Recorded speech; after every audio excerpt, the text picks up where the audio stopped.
नमस्कार। मैं हूं आपका दोस्त आलोक कुमार। अभिवादन स्वीकार कीजिए मेरा। आज बात पश्चिम बंगाल की।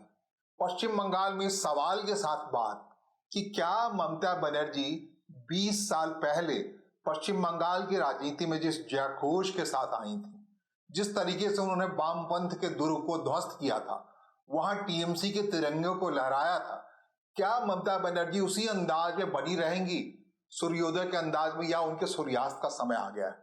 ये निराशाजनक बात मैं क्यों कह रहा हूं, इसके पीछे कारण है। कारण ये है 22 दिसंबर 2025 को मुर्शिदाबाद के बेलडांगा में एक नई पार्टी का जन्म हो गया।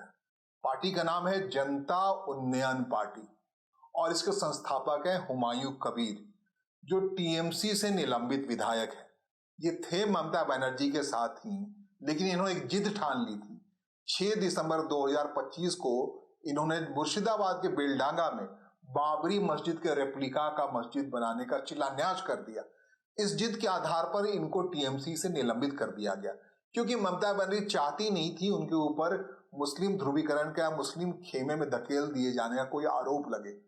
और उस आरोप नहीं लगे, इसके लिए उन्होंने आखिरी समय तक हुमायूं कबीर को मनाने की कोशिश की, लेकिन हुमायूं कबीर बाघ की सवारी कर गए थे। उन्होंने घोषणा कर दिया था, सब कुछ बता दिया था कि 3 साल के अंदर में बाबरी मस्जिद बना लेंगे, इसके लिए चंदा आ गया, सब कुछ आ गया था। अगर वो पार्टी अनुशासन के तहत इस बात से वापस जाते तो कहते हैं बाघ की सवारी का जो खतरा है, या तो बाघ आपको खाएगा या फिर आप उसे चलाएंगे।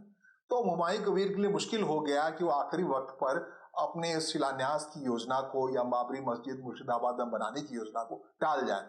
उन्होंने स्वीकार किया कि पार्टी से निलंबित हो जाए, लेकिन एक बार जब घायल हो जाता है, घायल सिपाही की तरफ पार्टी निलंबित कर दिया, तो उसी बाबरी मस्जिद शिलान्यास के दिन में हुमायूं कबीर ने घोषणा की थी 22 दिसंबर को नई पार्टी बनाएंगे। नई पार्टी को लेकर लोग समझते थे ठीक है, मुस्लिम समर्थक कोई पार्टी बना लेंगे, कोई मुस्लिम नाम होगा। लेकिन उन्होंने क्या चुना?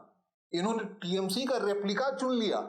ठीक वही घोषणा गई जन, जैसे टीएमसी में है कि धर्मनिरपेक्ष पार्टी होगी, लोकतांत्रिक पार्टी होगी, सामाजिक न्याय के लिए काम करने वाली पार्टी होगी।